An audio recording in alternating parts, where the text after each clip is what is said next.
میں ہوں سلیم کوجاواڑیا، عرصہ پیش خدمت ہے سیزن 2 جنٹل مین کے متعلق۔ پچھلی بار بتایا تھا کہ جمعہ بھائی زندہ ہیں اور بیرون ملک آرام سے اپنا کاروبار سیٹ کر چکے ہیں،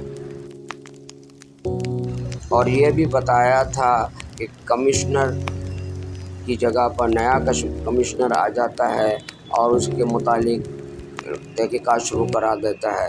بعد میں اس کو گرفتار کر لیا جاتا ہے۔ ریٹائرڈ کمشنر کو عدالت کے روبرو پیش کیا جاتا ہے، جہاں پر عدالت اس کے متعلق فیصلہ دیتی ہے اور اس کو گرفتاری کا حکم دے دیتی ہے۔ ریٹائرڈ کمشنر کی بیٹی درخواست ضمانت پیش کرتی ہے۔ کورٹ میں اس کی ملاقات احسان صاحب سے ہوتی ہے جو میئر ہوتا ہے۔ احسان جو شہر کا میئر ہوتا ہے وہ یقین دلاتا ہے کہ میں تمہارے باپ کو رہائی دلا دوں گا کیونکہ وہ میرے محسن تھے۔ بہرحال کمشنر 6 مہینے کے بعد بڑی مشکل سے آزادی حاصل کر لیتا ہے۔ احسان ان کی بڑی مدد کرتا ہے اور آخر میں یہ دونوں شادی کر لیتے ہیں۔